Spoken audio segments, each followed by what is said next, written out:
Bonjour à toutes et à tous.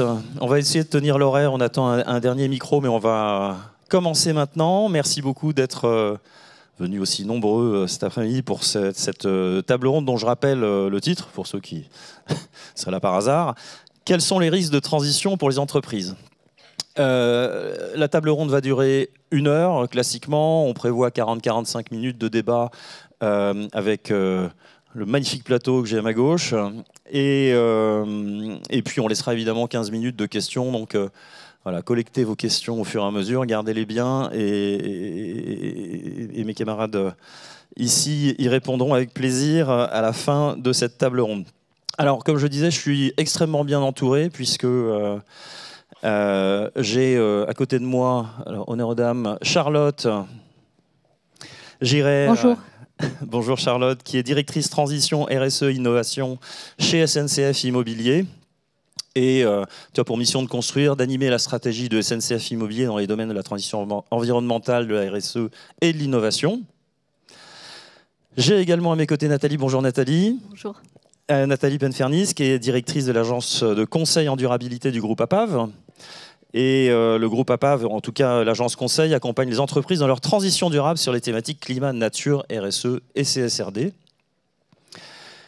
Tout au bout là-bas, nous avons Cédric, qui est très connu. Bonjour. Cédric Ringenbach, bonjour Cédric, pour être l'auteur de la fresque du climat, qui est fondateur du cabinet Blue Choice et qui est évidemment spécialisé sur les risques de transition. Et puis, tout de suite à ma gauche, Bertrand. Bonjour Bertrand. Bonjour. Bertrand Demier, qui est Senior Advisor chez Tenaxia. Et Tenaxia, c'est un éditeur logiciel HSE, RSE et carbone. Et c'est aussi un cabinet de conseil qui compte 170 collaborateurs. Je trahis personne. Alors, on va rentrer dans le vif du sujet. Alors, quels sont les risques de transition pour les entreprises ? Ce qu'on s'est dit en préparant cette table ronde avec mes camarades, c'est que même si une définition était donnée, d'ailleurs je vais la lire, c'était peut-être intelligent qu'on se pose la question son contenu, quels sont les risques de transition, ce que ce ne sont pas les risques de transition, bref, donner un peu un contenu, un point de vue sur cette définition. Alors, si je lis la définition qui nous est donnée, les risques de transition correspondent aux impacts financiers pour l'entreprise d'une transformation de l'économie vers un monde bas carbone. Les risques peuvent être juridiques, liés aux réglementations, de marché, liés à de nouveaux comportements consommateurs ou encore à l'augmentation du coût des matières premières. Ils peuvent aussi être technologiques ou réputationnels. Et donc, comment les entreprises anticipent ces risques pour une meilleure transition, c'est la question à laquelle on va essayer de répondre collectivement. Voilà, cette définition, encore une fois, elle a le mérite d'exister. J'ai quand même envie qu'on se mette d'accord sur son contenu pour qu'on puisse, derrière la notion de risque de transition, voir ce que ça comprend, ce que ça ne comprend pas. Cédric, risque de transition, tu mettrais quoi derrière cette notion ? Qu'est-ce que tu n'y mettrais pas aussi donc ? Je suis d'accord avec ta définition. Il faut rajouter aussi le terme d'opportunité, parce qu'il y a des risques, mais il peut aussi y avoir des opportunités de transition. Et ce que je n'y mettrai pas, parce que je vais apporter un petit témoignage, pour avoir animé la fresque du climat devant les COMEX de très grandes entreprises, donc j'avais devant moi des décideurs qui j'imaginais, étaient au courant de ce genre de sujet. En fait, ils confondaient très régulièrement les risques de transition avec les risques physiques, c'est-à-dire l'impact du changement climatique sur l'activité de mon entreprise. Donc on parlait risque de transition pendant un quart d'heure, et puis à la fin, au bout d'un quart d'heure, je comprenais qu'il me répondait en donnant des exemples de risques physiques. Donc la notion n'est pas très claire. Autre confusion qu'on peut faire quelquefois, c'est avoir une feuille de route de décarbonation. Ce n'est pas la même chose que d'avoir réfléchi aux risques de transition. Et là aussi, j'avais très souvent cette réponse. Ah oui, non, mais les risques de transition, on maîtrise. On a des engagements validés par SBTI. Ben, ce n'est pas la même question. Voilà. Donc, il faudra bien qu'on fasse attention de ne pas mélanger les sujets. On va y veiller et on compte sur toi. Nathalie, ton point de vue ? Alors effectivement, pour moi, les risques de transition, on les rencontre quand on manque de prospective, d'anticipation sur les nouvelles règles du jeu de demain. Et donc par règles du jeu, on pense évidemment au système financier, au système économique, juridique et social, qui seront très différents de ceux qu'on connaît aujourd'hui et surtout instables. Donc pour moi, ça va être des risques globaux, locaux, diffus. Et c'est vraiment là toute la problématique pour résoudre ces risques de transition. Bertrand ? Oui, bien d'accord avec cette définition. Néanmoins, moi, j'aurais tendance à la répartir en 4 sous-thématiques. Les risques de marché, les risques opérationnels, les risques réglementaires. Moi, j'aurais tendance à mettre la réputation dans le risque réglementaire. Amende, risque de réputation dû, je dirais, justement, à la possible montée en épingle tel ou tel problème qu'une entreprise aurait pu rencontrer. Et puis enfin, les risques financiers.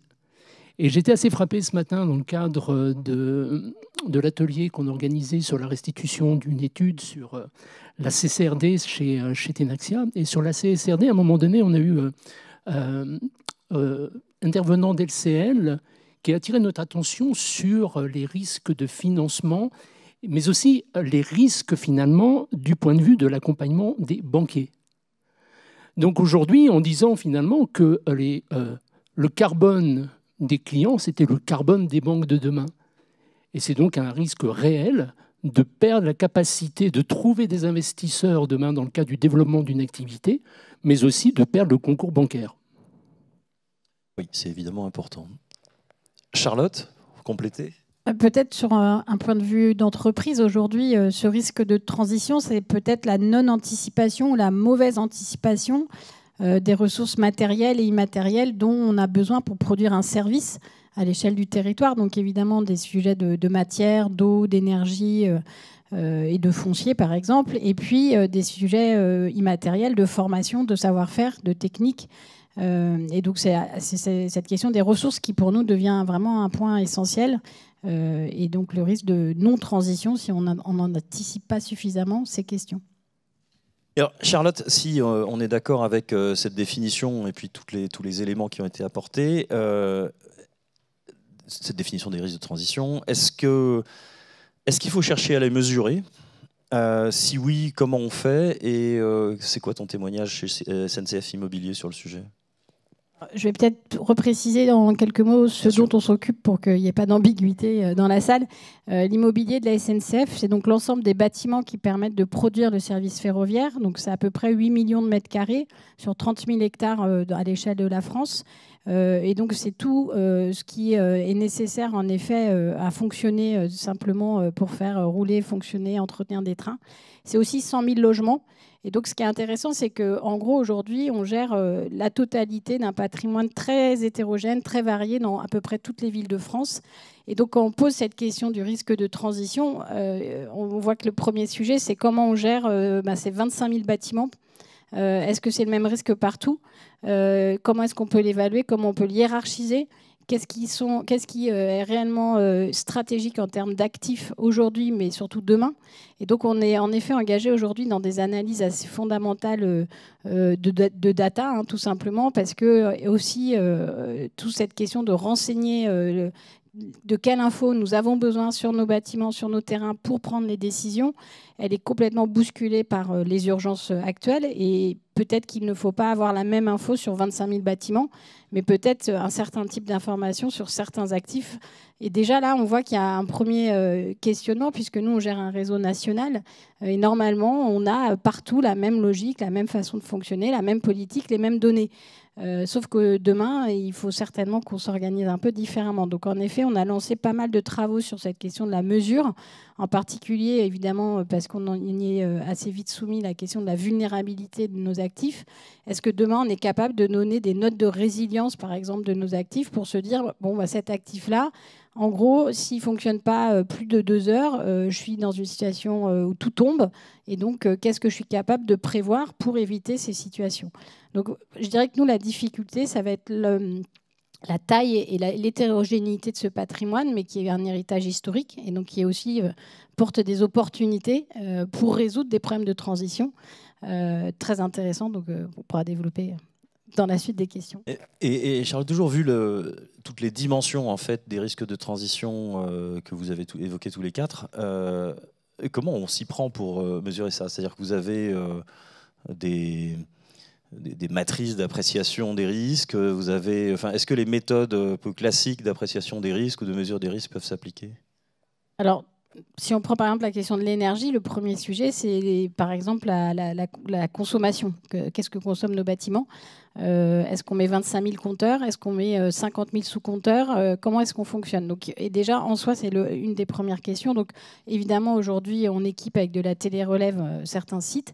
Il faut encore que cette donnée de la télérelève, elle entre ensuite dans nos bases de données au bon endroit, au bon moment. Et ce qui est intéressant, c'est que finalement, tout le travail autour de CSRD, taxonomie, nous oblige aujourd'hui à aller peut-être plus vite dans ces indicateurs, dans ces bons indicateurs, y compris sur la question carbone, évidemment, de qu'est-ce qu'on pèse en termes de carbone. On a une trajectoire de décarbonation qui dépasse les obligations du décret tertiaire, puisque sur l'immobilier de la SNCF, on s'est engagé à décarboner à 50% à 2030 notre immobilier. On a déjà fait à peu près les 2/3 de la trajectoire. Évidemment, ce qui nous reste, c'est le plus compliqué, le plus difficile.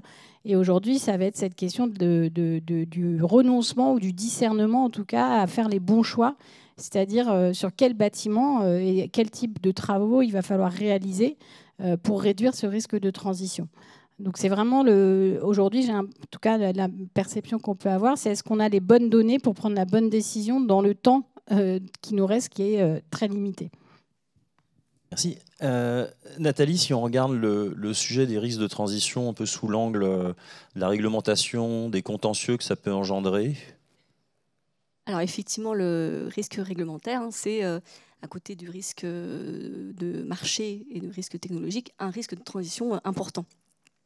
Il prend la forme d'arrêtés, d'ordonnances, de décrets qui sont publiés par une autorité administrative, qui peut être à l'échelle européenne, nationale ou locale. Donc on voit tout de suite que déjà il y a une diversité dans cette réglementation. On peut avoir une conséquence évidemment immédiate, vous l'imaginez, sur les activités des entreprises. Ça peut prendre la forme d'une obligation de reporting. Évidemment, la CSRD, vous en avez tous entendu parler. Il va aussi y avoir d'autres réglementations certainement qui vont se durcir au fur et à mesure. On a aussi des réglementations qui portent sur de la taxe. Donc on peut citer évidemment les quotas CO2 et également le MACF, le mécanisme d'ajustement carbone aux frontières, qui va évidemment avoir un impact sur votre entreprise, votre chaîne d'approvisionnement. Voilà, est-ce que vous approvisionnez hors de la France ou en France? Voilà, donc c'est une remise en cause de votre modèle. Et puis toute autre réglementation qui peut intervenir et qui touche finalement à votre droit d'exercer potentiellement ou votre manière d'exercer. Alors pourquoi c'est un risque aujourd'hui important à anticiper? C'est parce que c'est ni plus ni moins qu'un risque financier. On a le risque contentieux évidemment auquel s'expose une entreprise face à ces nouvelles réglementations. Donc vous avez sans doute entendu parler de l'affaire Shell en 2021 qui a été condamnée pour manque d'ambition en matière de décarbonation. Et donc la référence qui avait été prise à l'époque, c'est les accords de Paris qui constituent un cadre, une référence, un moyen qui peut mettre en danger, en risque en tout cas les entreprises sur du contentieux. Donc on voit ici que c'est le manque d'ambition qui a été pointé. Il peut y avoir également la communication, la transparence que les entreprises appliquent et utilisent sur toute leur transition, leur démarche écologique et sociale. Et donc on peut mentionner évidemment l'affaire ExxonMobil, où on parle de fraude climatique. Voilà, vous voyez que le terme est quand même assez sévère. Voilà, ils ont été accusés d'avoir trompé leurs investisseurs pour avoir caché, ou en tout cas ne pas avoir divulgué certains risques climatiques. Donc c'est cette thématique contentieux auquel toute entreprise doit être très aux aguets, faire de la veille réglementaire, anticiper. Et puis il y a toute une panoplie d'autres risques qui portent sur la fragilisation de vos activités économiques, avec une augmentation, ce que nous on imagine, c'est une augmentation du coût de vos activités économiques. Imaginons qu'une nouvelle norme sorte et vous oblige à mettre en place certaines vérifications ou qui engendre une augmentation finalement du coût d'approvisionnement, ça va nécessiter certainement des investissements de votre entreprise pour s'adapter à cette nouvelle réglementation. Et donc vous voyez que ça peut être une adaptation dans votre logistique, la composition de vos produits, la façon dont vous délivrez les services. Tout comme ça pourrait être, on choisit de ne pas s'adapter, on choisit plutôt d'éviter la nouvelle réglementation et donc de faire pivoter le modèle d'affaires et donc changer finalement vos activités. Et là, c'est encore des investissements différents et potentiellement très importants. Et en parallèle de l'augmentation du coût des activités, vous vous exposez également à une baisse du rendement d'actifs que vous avez déjà. Et donc évidemment, là, on parle des actifs à forte intensité carbone qui, du fait de la réglementation, vont être moins CO-étés, moins souhaitables, plus difficiles à maintenir, qui vont vous être de plus en plus coûteux. Il y a une estimation qui donne le chiffre de 12 000 milliards de dollars pour estimer ce qu'on appelle les actifs échoués, c'est-à-dire les actifs dont, à partir d'un moment, vous ne pourrez plus en tirer des bénéfices parce qu'ils seront complètement dévalorisés à cause du changement climatique. Donc en synthèse, sur toute cette thématique réglementation, on est sur du moyen terme, c'est l'horizon des décisions politiques. Pour autant, ça se joue maintenant, en termes d'anticipation, parce qu'on voit bien que le temps de s'adapter va vous nécessiter des moyens et surtout une progressivité. Donc pour éviter d'avoir une dévalorisation trop brutale de vos actifs, soyez en veille et surtout anticipez. Ça marche. Alors Cédric, tout à l'heure quand je t'ai posé la question relative à la définition du risque de transition, tu as dit aussi qu'il y avait des opportunités. Est-ce que tu as envie de développer un petit peu ? Oui, je veux bien. Bertrand, juste après. Ouais. Je vais répondre à ta question et juste avant peut-être faire une précision, on est en train de parler des risques de transition, donc des risques qui sont liés au fait que la transition énergétique, écologique, va avoir lieu ou pas. Est-ce qu'elle aura lieu ou pas ? Personne ne le sait puisque ça dépend des décisions des humains. Et ça fait une grosse différence avec les autres familles de risques qu'on a l'habitude de gérer et pour lesquelles on applique des méthodes habituelles de gestion du risque. Et c'est des méthodes de gestion du risque assez classiques qui consistent à identifier des aléas, à chiffrer leurs conséquences, évaluer leur probabilité, puis voir si la probabilité fois la conséquence est significatif et matériel, et si ça vaut le coup de regarder comment on se dérisque. Concernant la transition, il manque une donnée très importante, c'est cette probabilité.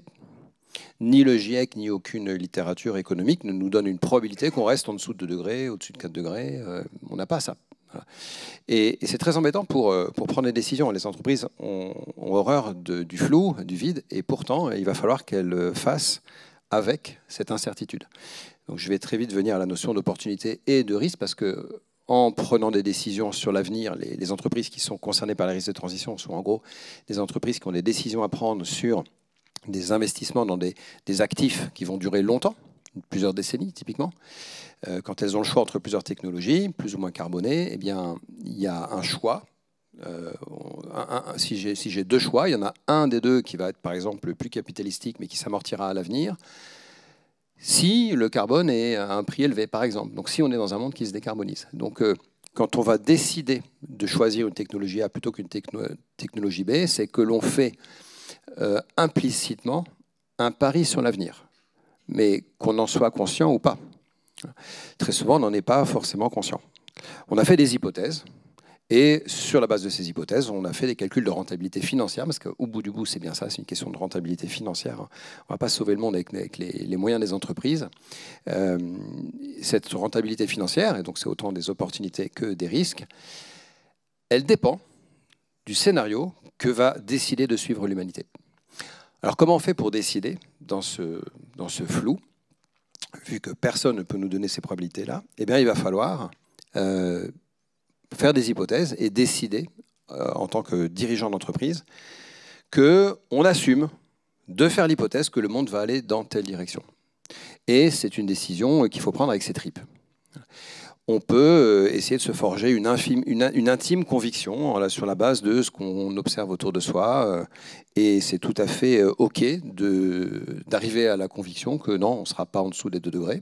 Voilà, on sera peut-être à 2,5 degrés.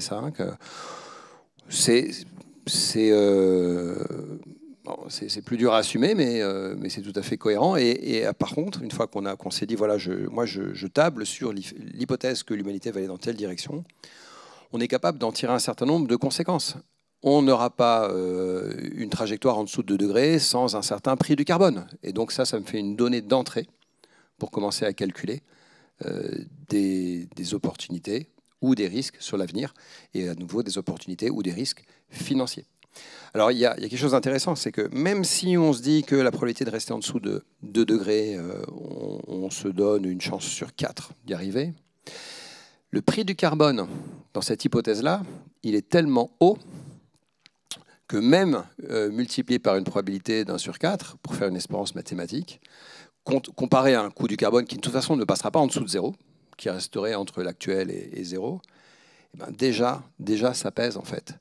Et donc, il y a un enjeu très difficile, conceptuel, mais très, très difficile, qui consiste à essayer à l'avenir de prendre des décisions sur des bases que l'on a objectivées. Voilà.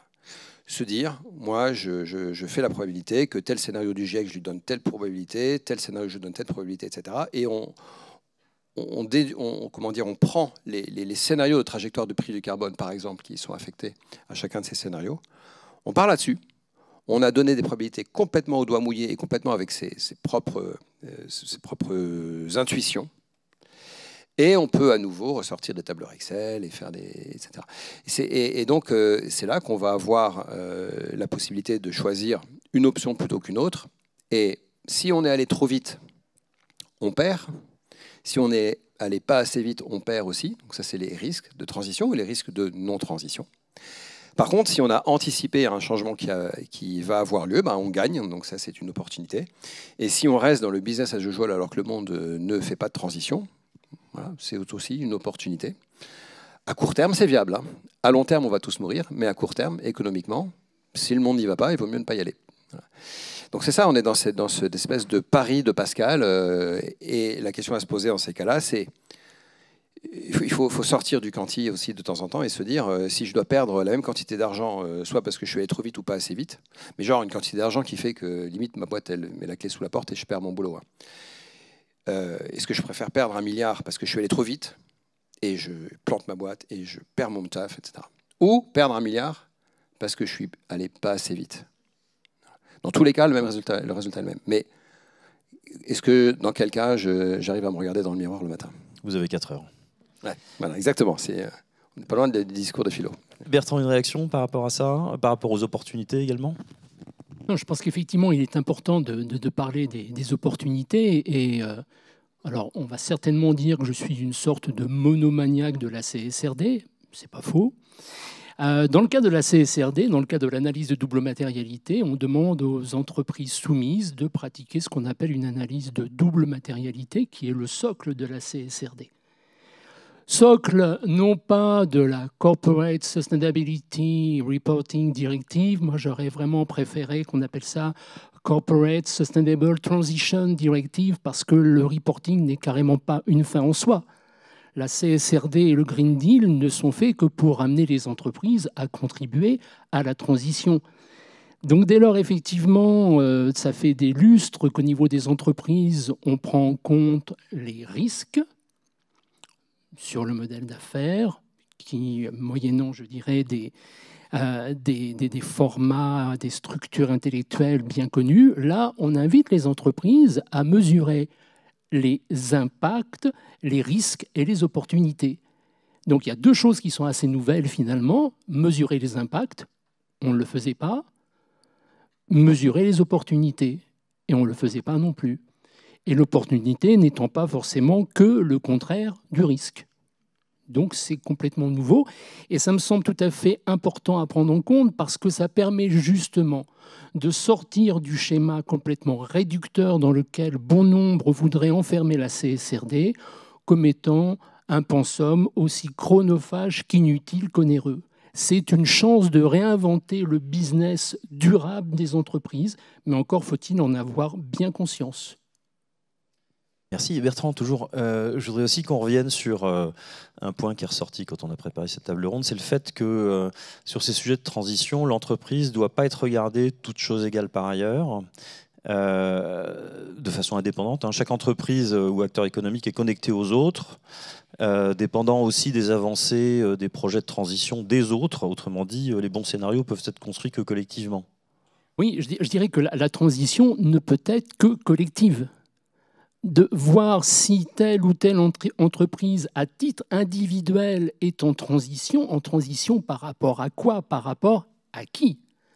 Donc on est effectivement, je reviens sur la CSRD, dans une logique collective, puisque l'idée est d'harmoniser les rapports de durabilité pour permettre aux différentes parties prenantes de comparer les données des entreprises et par là même la façon dont elles vont contribuer à la transition européenne et de la manière dont elles organisent la chose. Il y a un deuxième aspect du collectif qui me semble très important à prendre en compte, c'est que là aussi, la CSRD, elle demande aux entreprises donc de se projeter, de rédiger des trajectoires, de formaliser les plans de transition et de prendre en compte leur chaîne de valeur. Alors ce matin, il y a quelqu'un qui intervenait lors de notre atelier sur la restitution de la 12e étude que Tenaxia a faite sur les pratiques de reporting et rapports de durabilité, qui disait on a quand même des difficultés pour embarquer nos fournisseurs. Je comprends. Quand on est une entreprise avec des milliers de fournisseurs, c'est un peu quand même la galère. Il faut dire les choses telles qu'elles sont. Maintenant, embarquer le collectif, notamment ça a du sens sur le scope 3, quand il va s'agir de calculer ses émissions carbone, mais pas que. La CSRD invite à prendre la chaîne de valeur sur la totalité, finalement, des impacts, risques et opportunités matérielles. Alors moi, j'ai été frappé par quelque chose. Je lisais un article que publiait Ouest France cette semaine, qui est allé à la rencontre de petites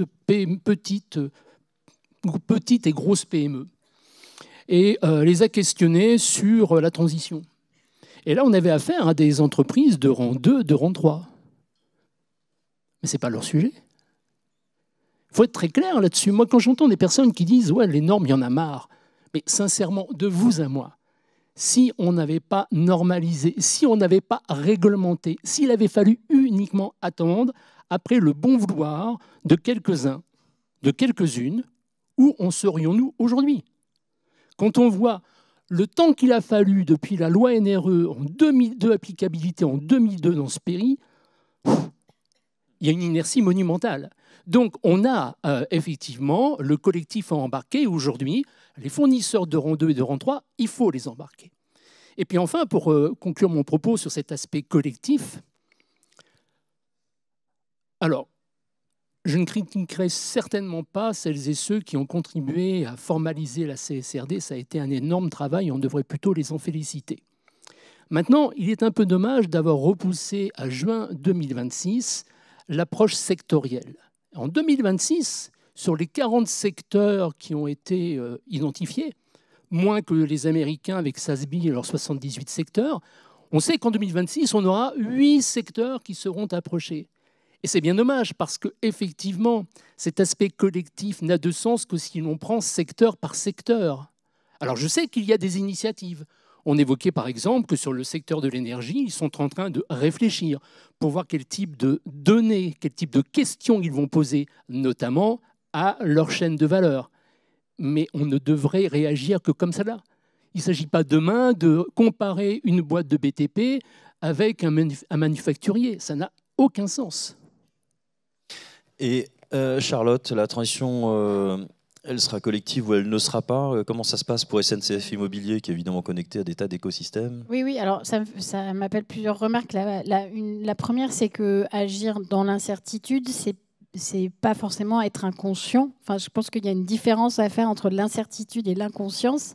Enfin, c'est un peu ce à quoi vous appelez, c'est-à-dire que on sait qu'on sera dans un univers d'incertitude pendant quelques dizaines d'années, et c'est d'autant plus pour ça qu'on doit être totalement conscient de l'ensemble des scénarios et des leviers qui seraient envisageables et des hypothèses. Et donc ça appelle justement, enfin, justement, je voulais préciser, cette question du collectif dans l'entreprise et certainement la responsabilité ou la posture du manager dans une entreprise qui désormais quelque part, doit remettre sur la table toutes ces incertitudes et en discuter collectivement. Donc, il y a très clairement un vrai sujet. Alors, peut-être pas de formation, parce que, quoique, mais est-ce que déjà, dans le collectif de son travail, dans son entreprise, on a tous à peu près la même connaissance des phénomènes scientifiques qui sont de toute façon en train de se dérouler? Parce que tant qu'on n'a pas mis cette base commune dans les échanges, c'est très compliqué d'avoir un projet collectif. Donc moi, je trouve que ça appelle aussi finalement à se recentrer sur qu'est-ce que je produis dans mon entreprise, dans quel sens je le produis, pour quel service. Donc c'est plutôt très précieux et ça réinterroge quand même beaucoup de logique de gouvernance des entreprises qui étaient encore en France, je pense, très descendantes, verticales, silotées, et qui en réalité ne permettent pas d'affronter les sujets. L'autre point qui me semble important par rapport à ce que vous évoquez sur la CSRD, les domaines d'activité, le fait de se comparer à domaines d'activité qui ont du sens, c'est que par exemple pour nous qui gérons donc un patrimoine avec des usages très variés, qui vont du logement au centre médico-social, à l'atelier industriel de 50 000 m² et au data center, ça nous interroge sur, en effet, est-ce que finalement on ne doit pas aujourd'hui se dire que notre immobilier, il faut l'aborder avec des familles d'immobilier d'actifs différentes, même si évidemment tout ça c'est la grande histoire, j'allais dire, de la SNCF et parfois de la France sur certains aspects, mais en tout cas notre bailleur social ICF Habitat, il va se comparer au bailleur social des autres entreprises et pas forcément à l'atelier industriel d'Alstom. Donc ça pose en effet ces questions-là, de reconsidérer finalement ce qui constitue son parc. Et pour revenir, en particulier la question des actifs échoués, évidemment, elle est très prégnante puisque par définition, l'outil industriel doit être au plus haut de la performance et donc régulièrement, on a des mises à niveau à réaliser et régulièrement des bâtiments qui sortent de ces mises à niveau. Donc, quand ça se passe dans des territoires où il y a un marché immobilier dynamique, on a des solutions. Il y a quand même pas mal d'endroits où ce n'est pas le cas aujourd'hui. Donc, très clairement, nos métiers, en tout cas d'immobilier, sont totalement perturbés ou en tout cas à reconsidérer si on veut intégrer ces enjeux pour justement avoir un modèle économique qui tient la route demain. Donc, très clairement, voilà l'ensemble peut-être un peu rapidement posé, mais des sujets qui aujourd'hui, à chaque décision en fait, et c'est ça qui est compliqué, hein, c'est que ça marche aussi bien dans du très micro quand on est chef de projet et qu'on doit décider en effet quel système énergétique dans mon bâtiment, au très macro quand on est dans des décisions de trajectoire d'investissement. Et ce lien, il n'est pas toujours simple de le retrouver dans une décision de A à Z, donc surtout dans des boîtes de grande taille. On va rester sur le truc pas simple. Cédric, je voudrais rebondir sur deux choses. La première chose, c'est l'idée des scénarios, enfin de l'incertitude et des scénarios que tu évoquais tout à l'heure. Et puis la question que je te posais au début sur est-ce qu'on doit, comment on fait pour mesurer, est-ce qu'on doit mesurer, est-ce que du fait de la situation dans laquelle on a, des options auxquelles on doit réfléchir, est-ce qu'on doit à tout prix mesurer, et d'ailleurs est-ce qu'on peut à tout prix mesurer ces risques de transition et comment on fait, sachant qu'effectivement, enfin, on comprend bien que les approches de risque un peu classiques auxquelles on a été habitué dans nos entreprises sont plus trop valables. Ouais, c'est la bonne question. Surtout que quand on va devoir faire ce type de calcul, de métriques dont on va avoir besoin, alors on a besoin de plein de métriques parce qu'on parle de la transition au sens large. Hein, il faut mettre là-dedans les risques sur l'eau, sur la biodiversité, sur le climat, etc. Bon, il y a un sujet sur lequel les choses peuvent devenir un peu plus simples qu'ailleurs, c'est le carbone, puisqu'il se compte et qu'on peut lui donner un prix. Mais déjà, quand on parle prix du carbone, de quoi on parle? C'est quelque chose c'est une notion qui est assez vague. Si je vous pose la question quel est le prix du carbone, vous avez l'impression qu'il y a une réponse aujourd'hui, puisque si vous tapez sur Internet, vous avez le prix des quotas sur les marchés des quotas européens aujourd'hui, et il y a une valeur. Mais ça, c'est un prix du carbone. Aujourd'hui, sur les marchés des quotas, il vaut tant. On se l'échange à tel prix entre entités qui sont soumises à ces quotas. Mais il y a aussi un prix du carbone dans la taxe carbone en France qui touche certains hydrocarbures et c'est un autre prix du carbone. Et puis, si je suis soumis à une réglementation du type à partir du 1er janvier, je ne peux plus louer un appartement en classe F, bah, ça va me coûter de l'argent. Soit parce que je ne peux plus louer mon appart, soit parce que je vais devoir le rénover. Et suivant la configuration de cet appartement ou de cette maison, ça ne va pas coûter du tout la même chose de le rénover pour passer dans une classe suffisante. Et donc le coût à la tonne de CO2 évité ne va pas être le même en fonction de l'appartement en question. Donc sur une même réglementation, on a des impacts en termes de coût à la tonne de CO2 évité qui sont très différents pour les uns et pour les autres. Donc cette notion de prix du carbone est une notion elle-même qui est composite, disparate, pas claire du tout, mais pour autant, j'allais dire entre guillemets philosophiquement, elle existe. Elle existe au moins sous la forme d'une fourchette, d'un ordre de grandeur. Voilà. Aujourd'hui, quand on parle d'un prix du carbone, on est d'accord qu'on va trouver un consensus pour dire que ça se situe entre 50 et 100 euros. Hein, on va pas, même si la compensation, on peut l'acheter à 20 euros, voire moins cher, on est d'accord que c'est ça les ordres de grandeur réalistes, raisonnables. Et puis on a le rapport Kiné qui nous dit que ce sera 250 en 2030. Enfin, il faudrait que ce soit 250 en 2030, il faudrait que ce soit 500 en 2040 et à peu près 750 en 2050. C'est des ordres de grandeur. Et ces ordres de grandeur, ils permettent de savoir si un projet, il est à faire maintenant, un projet qui coûte 200 euros la tonne de CO2 évité, bah, il est à faire bientôt, mais pas non plus immédiatement, pas non plus dans 50 ans.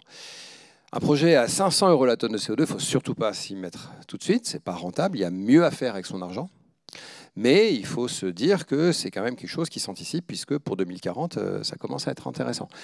Donc même si c'est que des ordres de grandeur, voilà, c'est intéressant, c'est important d'avoir en tête une trajectoire du prix du carbone, et ça permet aussi de gérer, Charlotte disait qu'il y avait un problème macro et micro, ben, une entreprise qui s'attaque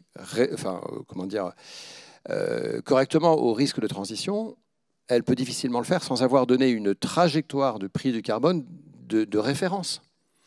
Et après, sur le terrain, quand on doit prendre une décision sur un immeuble qu'on achète, qu'on rénove ou pas, eh bien on va prendre les décisions en fonction de ces hypothèses de prix du carbone, parce que ça change tout de savoir si je change la chaudière au fioul contre une pompe à chaleur ou si je fais une rénovation thermique par l'extérieur, etc. Ça change tout de savoir quel sera le prix futur du fioul ou du gaz par rapport à un scénario où je suis à l'élec et c'est pas la même chose. Donc c'est hyper important de se donner des éléments de référence pour qu'ensuite, sur le terrain, ça puisse être décliné d'un point de vue tout à fait opérationnel. Et je rejoindrai également la réflexion de Charlotte sur le fait que la gouvernance, il faut que ce soit la gouvernance qui prenne cette décision de dire on va dans cette direction-là. Ça peut être descendant, mais c'est encore mieux si c'est partagé avec l'équipe. C'est-à-dire que si cette décision elle était construite collégialement avec le top management, voire les échelons encore en dessous, voire quelque chose d'encore plus collaboratif dans l'entreprise, c'est encore mieux parce que derrière, on embarque les gens. Et je pense qu'on se lève plus facilement le matin quand on vit dans une entreprise qui a décidé qu'on allait faire l'hypothèse que le monde suivrait une trajectoire 2 degrés, que si on sait que notre boîte prend ses décisions stratégiques sur l'hypothèse qu'on va tout péter et qu'on sera à 4 degrés ou 3 degrés et demi. Nathalie, une réaction sur ce sujet de mesure ? Alors effectivement, je reviens un peu en arrière pour répondre à la fois à scénario et mesure, parce que je pense que c'est effectivement complètement lié. Vu qu'on traite de sujets complètement incertains, les scénarios sont en quelque sorte quand même une réponse à la question de mesure. Et je voudrais revenir sur appuyer le discours de Bertrand sur la CSRD, qui est effectivement une opportunité. Et derrière la CSRD se cache un véritable changement d'approche. Donc pour ceux qui étaient soumis à la DPEF, on était complètement dans une approche rétrospective. Et la CSRD nous invite à être dans la prospective. Donc en anglais, un backward looking. Et avec la CSRD, forward looking. Mais ça ne suffit pas et on doit également être outward-looking, c'est-à-dire être centré non pas que sur soi-même, mais tourné vers l'extérieur. Et pour moi, une façon aussi de mesurer et de s'évaluer, c'est de travailler effectivement avec son écosystème, d'être aux aguets des initiatives que peuvent avoir d'autres acteurs. Et si on revient sur le sujet réglementaire, n'attendez pas que la réglementation soit obligatoire. Il y a parfois des bonnes initiatives que vous pouvez suivre, même si vous n'en êtes pas tenu. On a l'exemple de la TCFD qui a été beaucoup suivi, et qui fait avancer finalement les entreprises. Donc pensez à ces initiatives. Ayez aussi la recherche de contributions à des discussions dans votre secteur, aussi avec les régulateurs. Participer aux lois, la discussion sur les lois qui vont et la réglementation qui peut arriver. Pour moi, c'est vraiment une posture importante à adopter pour anticiper. Et puis, j'aime beaucoup aussi un autre terme que le terme scénario, c'est le terme stress test climatique. Parce que c'est un peu moins abstrait que un scénario, on a l'impression qu'on est en train d'imaginer des histoires, alors que stress test climatique, qu'est-ce que c'est? On va venir finalement changer des hypothèses qui vont influer sur notre activité. Et à la fois changer les nôtres, quelles actions nous on va avoir, mais également imaginer les actions que vont avoir vos partenaires, vos concurrents, vos clients. Et on se rend compte que ça démultiplie les scénarios. Donc une réponse à la mesure, c'est finalement persévérer dans cet exercice qui n'est pas évident, mais de scénarios, et réussir à dépasser ce qu'on appelle la tragédie des horizons. Évidemment, on a le court-termiste qu'on gère au quotidien et sur lequel les investisseurs sont très attachés.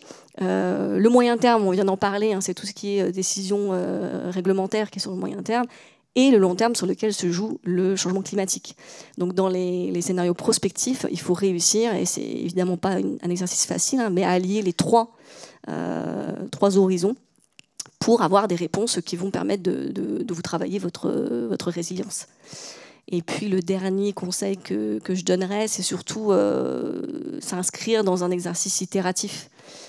Vous n'arriverez jamais à établir un scénario exhaustif, et au final, l'itération vous permet aussi chaque année de revoir quand même vos hypothèses, le contexte évolue, vos partenaires, votre écosystème évolue. Donc ce n'est pas un mal finalement que de se dire mon scénario ne sera jamais parfait, mais tant qu'il m'aide à avancer dans ma transition, j'ai tout gagné. Merci. Alors, comme on approche tout doucement, malheureusement, de la fin de cette table ronde, je vais vous demander en guise de conclusion, mais un peu comme vient de le faire Nathalie, un conseil que vous donneriez à un DG, à un COMEX pour bien appréhender ces risques de transition. Je vous demande de faire très court, ce qui est assez antinomique avec la complexité du sujet. On va dire que c'est le privilège du modérateur. Bertrand, tu veux te lancer? Allez. Via l'étude que j'évoquais tout à l'heure, on sait que 48% des entreprises interrogées ont des doutes sur la mise en œuvre des plans de transition, une entreprise sur deux. Dans le même temps, 89% des directions sont désormais impliquées dans le processus de reporting, 59% sensibilisés, 35% formés. Donc, mon conseil, sensibiliser bien davantage et former bien davantage les organes de gouvernance des entreprises pour que les entreprises s'engagent dans les plans de transition avec tous les éléments en main pour pouvoir investir correctement. Merci beaucoup et merci d'avoir fait bref. Charlotte ? Moi, j'aime bien prendre une image dans ces moments compliqués. Parfois, c'est de dire, en gros, on sait qu'on a à peu près l'Himalaya à franchir ou quelque chose d'équivalent. En tout cas, on ne sait pas. C'est peut-être 4000, c'est peut-être 6000, c'est peut-être 8000 mètres. Mais bon, c'est à peu près ça. Et dans ces cas-là, en général, on s'entraîne un peu. Et on réfléchit vraiment. En tout cas, on sait ce qu'on a pris dans son sac à dos. Ça n'empêche pas de prendre un jeu de cartes parce que c'est bien aussi d'avoir des moments de plaisir et de détente. Mais franchement, qu'est-ce qu'on a mis dans nos sacs à dos pour aller franchir ces Himalayas? Je pense que déjà, poser 2 questions-là, ça nous aide à se dire, OK, de quoi on parle réellement tous ensemble, collectivement, aujourd'hui. Nathalie, est-ce que tu veux compléter ton conseil? Si j'ai un bonus, je le Allez, prends t'as un volontiers. bonus. C'est cadeau. Donc mon conseil, c'est de placer l'homme au centre de votre démarche. Malheureusement, la table ronde a été trop courte pour qu'on puisse parler, approfondir sur le social. L'instabilité sociale, c'est un risque de transition. Donc le conseil, c'est au-delà, éduquer, sensibiliser évidemment, mais embarquer vos clients, vos employés, vos partenaires, parce que tous les plans échouent si vous ne les avez pas embarqués et engagés dans votre démarche. Merci, Cédric. Alors, j'ai un conseil parce qu'il va falloir en fait sortir d'un espèce de triangle de l'inertie. Pas le triangle de l'inaction, c'est le triangle de l'inertie. Aujourd'hui, les politiques ont le sentiment que les entreprises ne sont pas prêtes pour faire cette transition et du coup, ils sont très réticents à envoyer un signal réglementaire clair. Par conséquent, les entreprises ne se préparent pas et donc elles ne sont pas prêtes. Voilà, donc ça se mord la queue. Il va falloir sortir de là.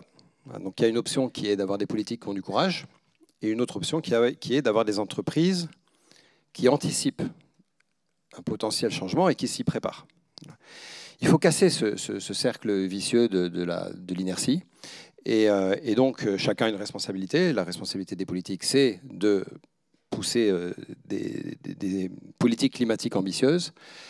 La responsabilité des entreprises, c'est d'être prêtes à leur dire, au sein des instances de représentation professionnelle, des lobbies, etc., de leur dire, c'est bon, on est prêt, on s'est préparé. Nous, on a caler notre stratégie sur l'hypothèse que le monde allait rester sous les 2 degrés. Donc, allez-y, balancez le réglementaire, on est prêt.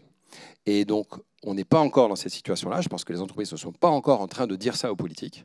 Donc, il faut qu'elles anticipent vraiment les risques de transition. Il faut qu'en leur âme et conscience, les dirigeants se disent « j'ai pas peur, moi, je ne peux vivre correctement, psychologiquement, qu'en me projetant dans un scénario où on sauve ce climat ». Donc je base ma stratégie là-dessus. Et après, avec mes petits camarades, on va aller voir les politiques pour leur demander de nous envoyer le réglementaire qui va bien, parce que ça deviendra un enjeu financier à ce moment-là. On ne rentabiliserait pas les investissements qu'on a faits si on s'est basé sur ces hypothèses-là. Et donc ça deviendra un enjeu de lobbying collégial pour faire avancer dans le bon sens. Merci beaucoup, vous avez été formidable. À vous de l'être aussi. Vos questions? Vous avez bien des questions? Quelqu'un pour se lancer? Oui, madame. Alors malheureusement, voilà, il va falloir parler fort.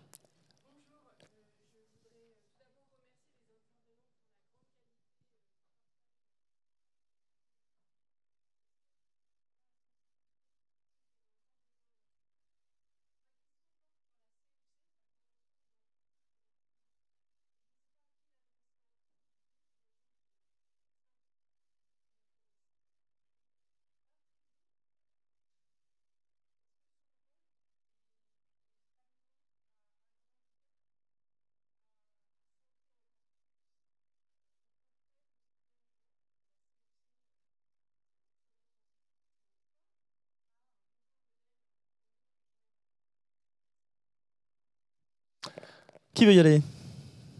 Sinon, je veux bien, je ne représente pas la CEC, mais j'ai participé à la CEC Consulting avec mon cabinet Blue Choice. Donc la question pour ceux qui n'ont pas entendu, c'est est-ce que vous pensez que la CEC doit continuer à faire ce travail d'embarquer les entreprises vers un modèle régénératif? Bon, moi personnellement, je n'ai pas encore bien compris ce que voulait dire le modèle régénératif, à part quand on est éventuellement dans la régénération des sols, parce qu'on a moyen de revenir en arrière sur ce qu'on a cassé dans la nature, dans une certaine mesure. Mais aujourd'hui, une entreprise, elle a une activité qui détruit la planète et il faut juste réduire l'impact qu'on a sur le vivant et sur le climat. Donc régénératif, je n'ai pas encore bien compris ce que ça voulait dire. Mais par contre, l'approche de la CEC globalement, qui consiste à prendre des dirigeants, des décideurs, les mettre dans un contexte où ils sont avec leurs pairs pour réfléchir à des sujets, c'est extrêmement puissant.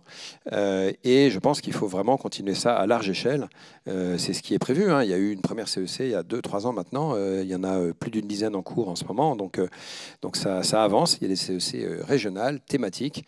Et il faut accélérer sur le mouvement parce que c'est un très bon moyen d'embarquer les décideurs économiques. Et les décideurs économiques, c'est une des dimensions du sujet, c'est un des angles du triangle de l'inaction. Si au moins on embarque cela derrière, il n'y a plus qu'à aller voir les citoyens et les politiques, mais on aura fait déjà un tiers du chemin. Et j'ajoute que ça permet de sensibiliser les dirigeants, les faire réfléchir, mais aussi de les faire passer à l'action, puisqu'il y a des logiques de feuilles de route opérationnelles, etc. Ouais. Donc l'important, c'est aussi de... Oui, et quand on a des dirigeants qui s'engagent sur une feuille de route et qu'ils le font de manière visible et qu'ils embarquent, ça a toutes les chances d'embarquer leurs confrères dans la même direction. Donc le réglementaire, c'est une chose, mais un mouvement d'ensemble d'une profession, ça peut aussi se faire sans le réglementaire. Il faut qu'il y ait des leaders qui montrent la voie et d'autres qui les suivent, qui se disent on n'a pas peur, on y va, et c'est beaucoup plus rassurant de ne pas être les seuls à y aller. Merci pour cette question. La suivante, monsieur. Alors, il y a des micros, hein, si vous voulez, qui sont dans les allées là-bas. Si vous voulez vous rapprocher des micros pour poser vos questions. Mais allez-y, sinon d'ici, on va vous entendre.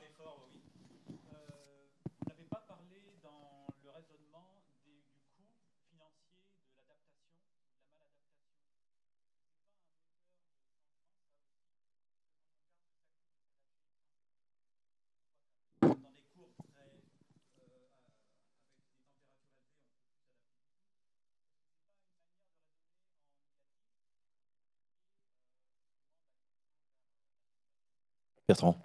C'est, me semble-t-il, dans l'approche des risques de marché. Il va arriver à un moment donné que si, effectivement, on n'a pas suffisamment anticipé, le poids des investissements va être tellement lourd que, de toute manière, on ne peut plus rattraper. Et donc, là, on en revient, ça je dirais, c'est à corréler aussi, finalement, avec le risque financier.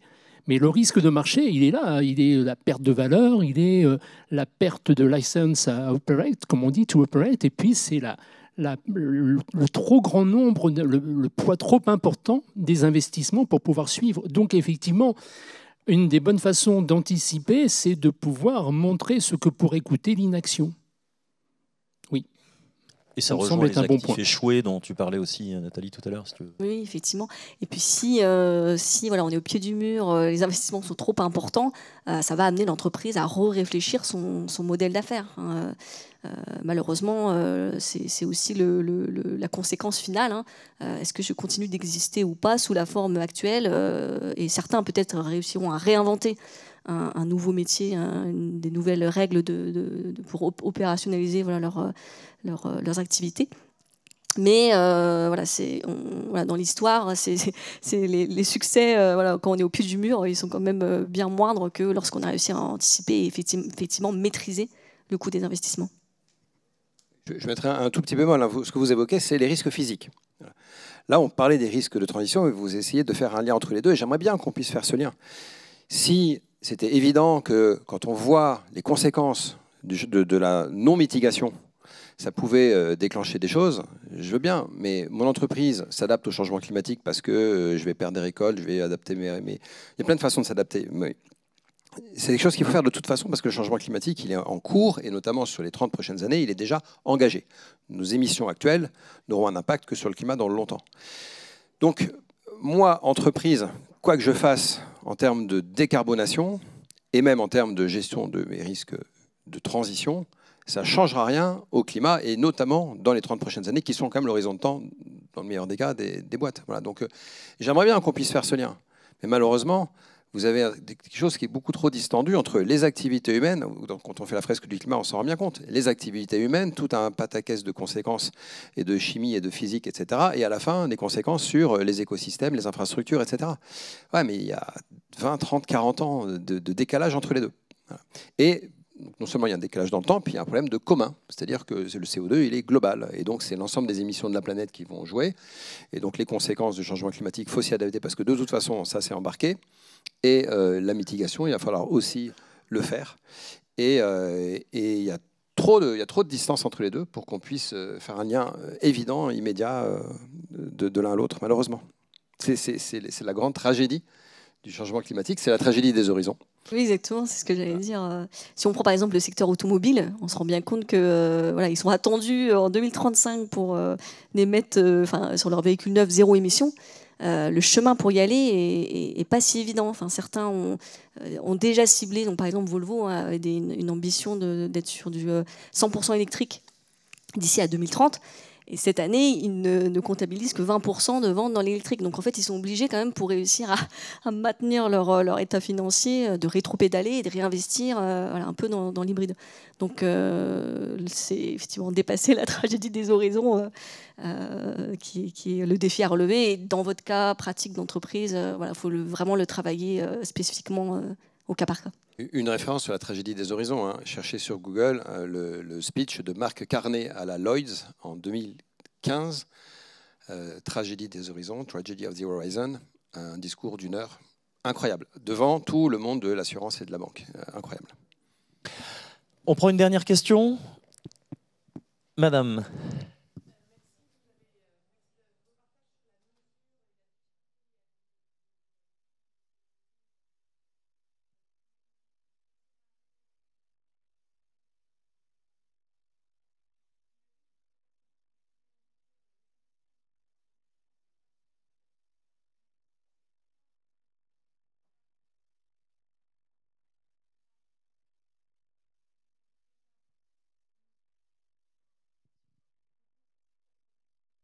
Biodiversité et pollution. Moi, je peux tenter une réponse. On s'attaque là sur la question de la biodiversité, par exemple. En particulier, alors la façon, en tout cas, face au sujet qu'on avait, de faire des arbitrages en intégrant cette donnée de la biodiversité et en ayant malheureusement peut-être comme indication que 50%, je crois, du PIB mondial dépend de sujets liés à la biodiversité. Ça reste quand même très, très lointain de décisions locales. Donc, en fait, ce qu'on a commencé, nous, à faire, c'est à recenser la nature de biodiversité qu'on avait sur nos... alors, on a 220 000 parcelles, donc je vous laisse imaginer le sujet. Donc, évidemment, on va choisir certains types de... Donc, pas les plateformes ferroviaires où les trains continueront à passer, mais certains sites, de recenser déjà quel type de couvert végétal on avait et ensuite dans quel zonage aujourd'hui et dans quelle fiscalité il se trouvait. Ça a l'air peut-être voilà, une approche qui n'est pas totalement... Mais on ne peut pas être que dans de l'écologie au sens envoyer des écologues faire 220 000 sondages de parcelles. Donc on doit trouver des façons un peu massives. Pourquoi on le fait? C'est pour justement après pouvoir donner une valeur.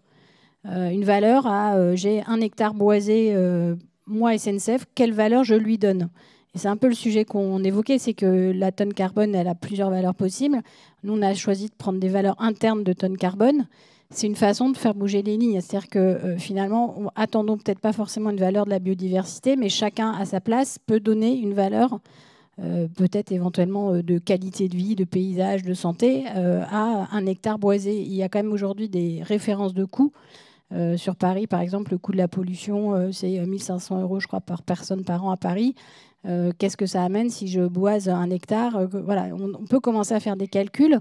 Je pense qu'il ne faut pas attendre une grande règle. Il faut que tous on s'engage à essayer de faire des calculs. Nous, on a créé aussi des collectifs d'acteurs qui font des calculs. Alors, je ne sais pas comment les appeler, mais en gros, on se met ensemble, par exemple, sur la question de la fabrication urbaine, du propriétaire au promoteur, pour se dire, moi, quand je mets des euros là, comment à la fin ils créent de la valeur ou ils détruisent de la valeur? Et en fait, c'est très compliqué et ça oblige chacun à mettre sur la table en transparence, finalement, son propre modèle de chaîne de valeur. Donc, pour reprendre simplement ce qu'on évoquait sur ces assemblées, ces agoras d'entreprise, il y a quand même beaucoup de solutions qui vont être à l'interface de nos métiers et de nos entreprises. Et l'essentiel, c'est qu'on puisse échanger. Donc, d'où ce genre de salon. Mais je pense que c'est vraiment très important de dire qu'on ne maîtrise absolument pas soi-même tout seul dans son entreprise, même quand elle est très grande, la solution. Et que les interfaces sont absolument vitales. Eh bien, je crois qu'on arrive vraiment au bout de la table ronde. Donc, je voulais vous remercier beaucoup. Je crois que vous pouvez vous applaudir parce que vous avez été formidables, ainsi que mes camarades. Et puis, on vous souhaite une bonne après-midi à Pau Durable.